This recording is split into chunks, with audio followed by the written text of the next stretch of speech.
വെറും ഒരു ഫോൺ കോളിന്റെ പേരിൽ അവർ ഈ കല്യാണം ഒഴിഞ്ഞോ? ഹേയ്, അവരറിഞ്ഞതൊക്കെ വാസ്തവമായിരുന്നാലും സാരമില്ല. നമ്മുടെ ട്രാവൽസും മെട്രോ ഏജൻസീസും കൂടി പയ്യന്റെ പേർക്ക് എഴുതി കൊടുത്താൽ തീരുമാനിച്ച ദിവസം തന്നെ കല്യാണം നടത്താമെന്ന് അവർ പറഞ്ഞു. എന്നിട്ട് നീ അത് സമ്മതിച്ചോ? സമ്മതിച്ചു.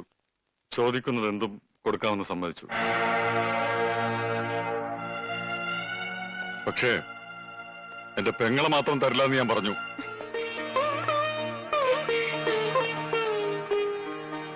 അങ്ങനെ വലിച്ചെറിഞ്ഞ് കളയാൻ മാത്രം ഭാരമൊന്നുമല്ല എനിക്കിവിടെ. പണത്തെ അല്ല, നിന്നെ സ്നേഹിക്കാൻ കഴിയുന്ന ഒരാൾ വേണം.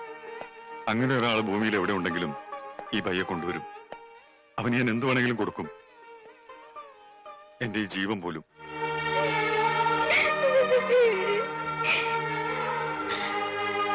എന്തിനാണ് നീ വിഷമിക്കുന്നത്? ഇത് ഇവൾക്ക് വേണ്ടി ഒരുക്കിയ പന്തലാണെങ്കിൽ നീ ശപഥം ചെയ്തതുപോലെ ഇവരുടെ കല്യാണം ഈ പന്തലിൽ വെച്ച് തന്നെ നടക്കും. നമ്മൾ നടത്തും. എന്നോട് ക്ഷമിക്കണം. ഇങ്ങനെയൊക്കെ ആവുമെന്ന് ഞാൻ പ്രതീക്ഷിച്ചില്ല. പക്ഷെ ഞാൻ പ്രതീക്ഷിച്ചു. ആദ്യത്തെ ഇടി കിട്ടിയപ്പോ തന്നെ ഏതാണ്ട് ഇങ്ങനെയൊക്കെ തന്നെയാവും ഞാൻ പ്രതീക്ഷിച്ചു. താൻ ഇനി ഇവിടെ നിന്നാ ശരിയാവില്ല. ഇന്ന് രാത്രി തന്നെ ഇവിടെ നിന്ന് പോണം. പോവാനോ? എങ്ങോട്ട്? എങ്ങോട്ട് വേണമെങ്കിലും പോയിക്കോ. കാശ് എന്തെങ്കിലും വേണമെങ്കിൽ തരാം. എന്ത് തരും? 500 മതിയോ? 500? ജാക്കി ചണ്ടിടി പോലത്തെ 10-200 ഇടി കൊണ്ടവന് വേറെ 500 ഒലിവേ സൈക്കിൾ ഒന്നിടിച്ചാൽ ഇതിലും കൂടുതൽ കിട്ടൂലോ. പിന്നെ എത്ര വേണം? ഒരു 7.5 ലക്ഷം രൂപ വേണം. വേഗം എടുത്തിട്ടോ. അയ്യോ, അത് കുറഞ്ഞു പോയല്ലോ. ആണോ?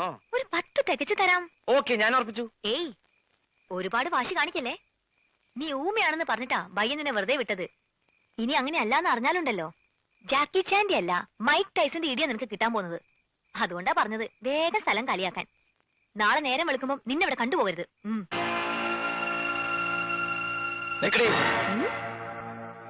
നീ എന്താ എന്നെ വരട്ടുക? നീ എഴുതി തന്ന കടലാസ് നിങ്ങളുടെ ബയ്യല്ലേ? ആ കാലമാടന്റെ കയ്യിൽ തന്നെ ഉണ്ട്. ഇന്നലെ വന്ന എനിക്ക് പഞ്ചാബി അറിയില്ലെന്ന് അയാൾക്കറിയാം. ആ പെങ്കൊച്ചിന്റെ കല്യാണം മുടക്കാൻ അവളെന്റെ കാമുകിയൊന്നല്ലോ. എടാ, ചൂടാവാതടി. നീയാ ഇതൊക്കെ എന്നെ കൊണ്ട് ചെയ്യിപ്പിച്ചതെന്ന് തെളിയിക്കാൻ ആ കടലാസിലെ ഈ കൈയക്ഷരം ഒന്ന് ഒത്തു നോക്കിയാ മതി. പിന്നെ സമാധാനം പറയേണ്ടി വരുന്നത് നീയാ. നിന്റെ കല്യാണം നടത്താതെ അവളുടെ കല്യാണം നടത്താൻ ശ്രമിച്ചതിലുള്ള അസൂയ കൊണ്ടാ നീ എന്നെ കൊണ്ട് ഇതൊക്കെ ചെയ്യിപ്പിച്ചതെന്ന് ഞാൻ തെളിയിക്കും. അതോടെ പണ്ട് മുടങ്ങിയ കല്യാണം മുടക്കിയതും നീയാണെന്ന് എല്ലാവരും സംശയിക്കും. പിന്നെ നിന്റെ കാര്യം പോകാം. അതെ, ഇനിയൊന്നും ബയ്യ അറിയാണ്ട് നോക്കേണ്ടത് നിന്റെ കടമയാ.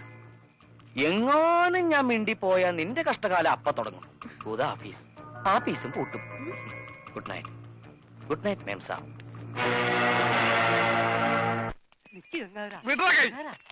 ഒന്ന് അടങ്ങ്. ഒന്ന് അടങ്ങാനല്ലടാ, ഒന്ന് ഉടക്കാനാ വന്നിരിക്കുന്നത്.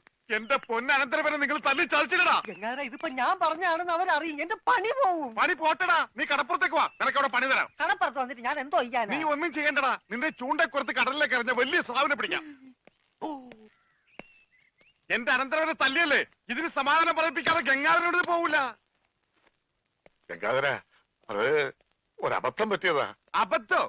ബദിരനും മൂങ്ങനുമായി ഒരു മിണ്ടാപ്രാണിയെ തല്ലിച്ചതുക്കുന്നതാണ് അബദ്ധം. കൈയെടുക്കണ. ഒരു കാര്യം ചെയ്യ്, അവനെ കൊണ്ടുവെക്കൂ. കാശ് പിന്നെ തന്നാ മതി. വാക്ക് പറഞ്ഞ വാക്കായിരിക്കണം. നിർവികേട് കാണിക്കരുത്. കാശ് തരാതെ അവനെ വിടില്ലാന്ന് പറഞ്ഞാൽ വിടരുത്. നീ വിടറാ. ഇപ്പൊ ഇതിന് സമാധാനം പറയണം. എടോ, ഒന്ന് പതുക്കെ പറ. അവനകത്തുണ്ട് സിക്കന്ദർ. ചിക്കന്ദർ അല്ല മട്ടന്തർ വന്നാലും എനിക്കാരും പേടിക്കേണ്ട ആവശ്യമൊന്നുമില്ല. ഈ ഗംഗാധരനല്ലേ കടപ്പുറം. കൈ തെരണ്ടി വാൽ കൊണ്ട് ജനിച്ചവനാ.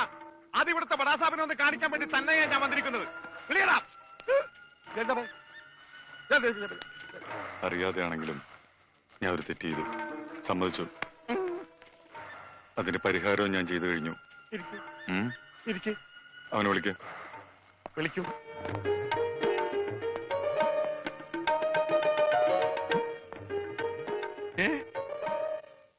അവന് ഞാൻ ജോലി കൊടുത്തു. 5000 സാലറി. ഇതാ പോരെ?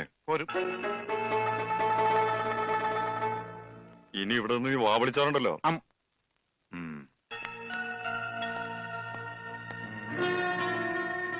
ഈ 5000 എന്ന് പറഞ്ഞ എത്രയാ? 5000. കൊടുക്കും. ആരും ഇവിടെ വെറുതെ പണിയെടുക്കണ്ടെന്ന് ആ സിക്കന്ദർ പറഞ്ഞിട്ടുള്ളത്. ആ രമണന് കൂടെ ഒരു ശമ്പളം കൊടുക്കാൻ പറയോ? മരണന് പണിയെടുക്കുന്ന അനുസരിച്ച് നല്ല ശമ്പളം കൊടുക്കും. എന്നാ പിന്നെ എനിക്കൂടെ ഒരു പണി ഒന്നൂടെ? നീ ഇനി ഇവിടെ നിന്ന് എനിക്ക് പണി ഉണ്ടാക്കരുത്. പോടാ. വാടാ വാടക 5,000 അനക്കണ്ട 5,000 അനക്കണ്ട. ഞാൻ പോയിട്ട് 1-ാം തീയതി മടങ്ങി വരാം. ഞാൻ പോയിട്ട് 1-ാം തീയതി മടങ്ങി വരാം.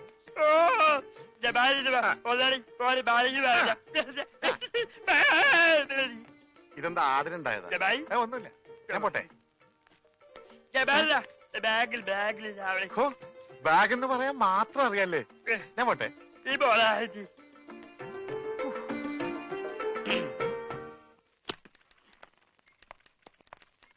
Good morning madam. മോർണിംഗ്.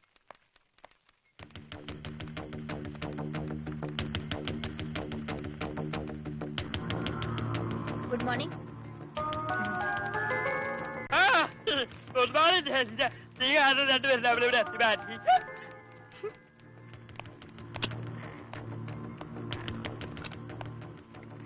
ഭയ്യ, അവന് വീട്ടിലെ പണി തന്നെ പോരെ? ആർക്ക്? ആ പൊട്ടന്. വീട്ടിലെ പണിക്ക് ആള് കുറവാ. ഇവിടെ ഈ 2 നാവും നന്നാല് കാതുമുള്ള ആളുകൾ ചെയ്തിട്ട് ശരിയാകാത്ത പണി അവൻ ചെയ്താൽ ശരിയാവോ? നിനക്കറിയില്ല, അവൻ മിടുക്കനാ. ഇവിടെയുള്ള ആരേക്കാളും മിടുക്കൻ.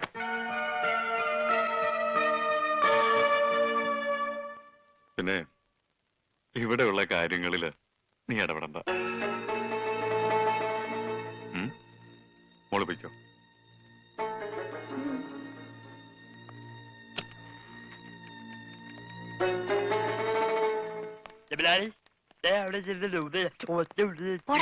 നീ പൊടി. എന്താ എന്താ ജനൽ പാടിയാ? അതൊക്കെ കഴിഞ്ഞു. അവിടെങ്ങും പോയിരിക്കേ.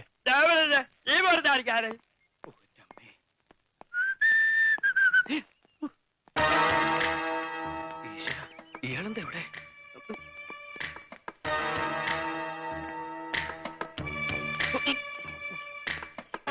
എന്താടാ, കാശ് കിട്ടിയോ? ഇല്ല, ഇതുവരെ കിട്ടിയില്ല. അല്ലെങ്കിലും നീ വിചാരിച്ചാൽ കിട്ടുകയില്ല. ആ ഏരിയയിൽ നിന്ന് ബിസിനസ് ഏൽപ്പിച്ചപ്പോഴേ അത് പൊട്ടി. ആ ഉണ്ണി എന്ന് പറഞ്ഞവൻ നാവിട്ടടിച്ച ആരും വീഴും. ഈ ഞാനും വീണു. പക്ഷെ കാശ് പോയത് എന്റെയാ. അവൻ വെള്ളത്തിൽ ചാടിച്ചെത്തുന്നോ ഇൻഷുറൻസ് തുക കിട്ടുമെന്നോ ഒക്കെ നീ പറഞ്ഞല്ലോ. ഡെഡ് ബോഡി കിട്ടാത്തതുകൊണ്ട് ഇൻഷുറൻസ് കമ്പനി കാശ് കൊടുത്തിട്ടില്ലെന്ന അവന്റെ അച്ഛൻ കൈമൾ മാഷ് പറഞ്ഞു. കള്ളം. അയാളാ കാശ് ഒതുക്കി അവന്റെ കഴുത്തിന് പിടിച്ച കാശ് കിട്ടും. അതിലും വലുതൊക്കെ നാട്ടുകാർ ചെയ്തു കഴിഞ്ഞു. നാട് റോഡിൽ വെച്ച് ഉടുതുണി പറിച്ചു മാറ്റി. വീടിന് നേരെ കല്ലെറിഞ്ഞു. ഇനിയും പൈസ കിട്ടിയില്ലെങ്കിൽ വീടിന് തീ വെക്കുമെന്നാണ് നാട്ടുകാർ പറഞ്ഞിരിക്കുന്നത്. ആ നാട്ടുകാരായാൽ അങ്ങനെ വേണം.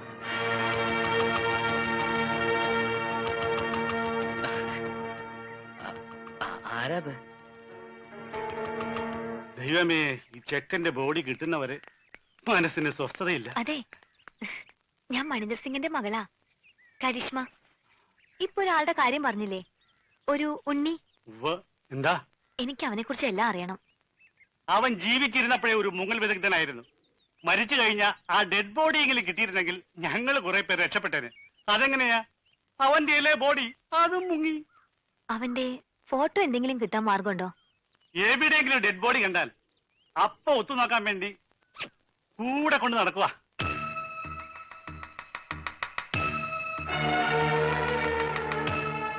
ഒരു നാട്ടിലെ മുഴുവൻ ആളുകളെയും ചതിച്ചിട്ട് വന്നവനാ. അവനെ വിശ്വസിച്ചൂടാ. അവൻ നമ്മളോട് പറഞ്ഞതും പച്ച കള്ളമാ. അവൻ ഗംഗാധരൻ ആരുമല്ല. അവന്റെ അച്ഛനൊരു സ്കൂൾ മാഷാ. ആ മനുഷ്യനെ പോലും ഇവൻ വെറുതെ വിട്ടിട്ടില്ല.